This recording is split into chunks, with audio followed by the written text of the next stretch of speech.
Welcome back to Ravens Today. Please make sure to hit that subscribe button and like the video. Let's dive into the latest news I have for anything and all things Ravens. First up, it looks like that there is going to be a real kicker battle coming on to this team, especially after Justin Tucker's release. So we have Loop, Hoyland battling for that number one kicker spot.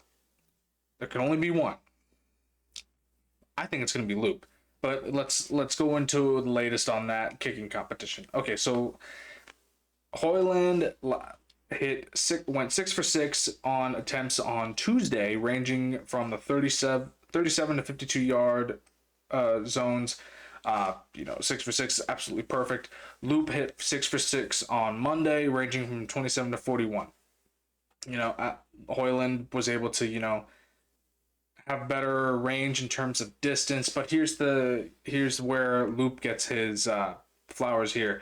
He nailed a 60-yarder last week. This is a rookie kicker hitting a 60-yarder.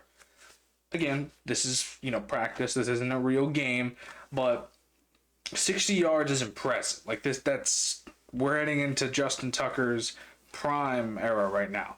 So my money is still on Loop to get that kicking position on. Maybe Hoyland becomes like a practice squad backup or something like that. I don't know, but I think Loop is going to be the Ravens kicker. But we'll keep tabs on how that competition for that kicking for that kicker position goes moving forward, and we'll just keep an eye on it. It's not every day you get a kicker battle that's kind of missed in the media when everyone just starts looking at starts noticing it when they are heating up and in terms of competition.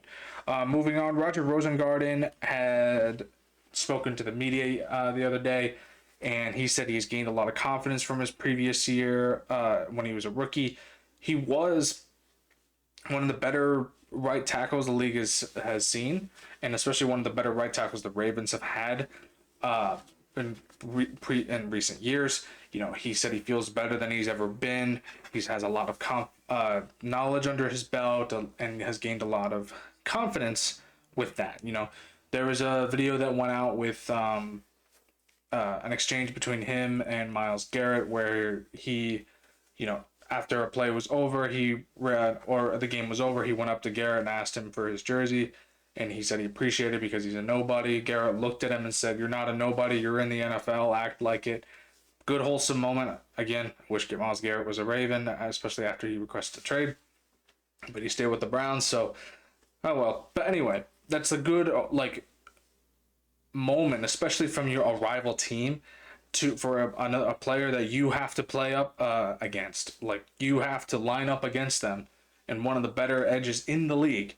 So it's great to hear that he is more confident than ever in his craft and will be able to block Lamar's right side and will be one of the better right tackles that Lamar has had for years to come. Also, moving on, O-line coach George Warhop has stated that the O-line will not rotate. He doesn't like it. He wants the O-line to have a clear winner at the guard position, especially at left guard. He said that Andrew Voorhees and Ben Cleveland are the top two candidates for that position. Voorhees, coming into his third year, he was more of an investment pick 2 years ago and he was one of the better picks for the guard position until he was injured at the combine. But the Ravens invested in him, and hopefully he is back to full form. He did mention in the media the other day that he feels 100% better. He's learning, especially being next to Ronnie Stanley, and he wants to be one of the best guards in the league and be able to protect Lamar Jackson. So he is taken a lot of strides since his injury and being able to kind of be that guy that can produce, great blocking and open up lanes for Derrick Henry and Lamar Jackson, Keaton Mitchell, Justice Hill. Ben Cleveland, on the other hand, has been on the Ravens for a little bit now, and he's struggled. He's had stints of greatness in him, I'll say stints. When he's been called up, he has sometimes capitalized and sometimes he hasn't. I've seen him next to Linderbaum. Linderbaum kind of has been like not like a mentor per se, but rather been a person that Cleveland could have leaned on to produce great blocking abilities. So we've seen flashes of greatness with Cleveland. There's been some issues with his physical.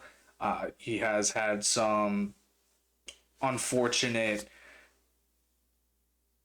events happen that are outside the game of football for him, and we're just wondering where his head is at. He's mostly been on special teams for a while now. So, but who knows? Maybe Ben Cleveland will be that guy. Maybe he'll, his development has been very slow, but maybe he'll have a burst out year and a burst out training camp to prove that he deserves that left guard position over Andrew Voorhees. So the right guard position will be up for grabs, obviously, with a bunch of rookies there. So we'll just see how this competition plays out, and we will monitor how well Voorhees or Cleveland or an underdog rookie or gets that left guard position as well. I wanted to talk more in depth about this O-line game plan moving forward too. What does this mean for the pass and run protection? I love the fact that the coach had said they are not rotating. Ravens have rotated before. It doesn't work. As well. The chemistry just is a lot better, and communication is a lot better when the offensive line knows offensive linemen know who is next to them. Patrick McCary had to play multiple positions from left tackle to right tackle. So, and we unfortunately lost him this offseason, and he went to another team. But we've drafted offensive linemen to kind of fill that position that he was in. But we need a stable offensive line. My prediction my prediction for this is that it'll go Stanley, Voorhees, pending, Linderbaum, and as much as I hate to say it, Daniel Falele, Rosengarten. Rookies will come in there. Maybe I don't like saying Daniel Falele because I think that he's very inconsistent. I want someone that's more fluid at that position. Give it to a rookie, see how he does. But again, we need a stable offensive line that communicates the best and is able to have the best chemistry. So I guess we'll have to wait and see how that goes. And because the old offensive line for years it's been a struggle to watch for years. Last season, it was better. But we need to have one of the most perfect offensive line to be able to make a deep run in the playoffs and, protect Lamar and create holes for Derrick Henry.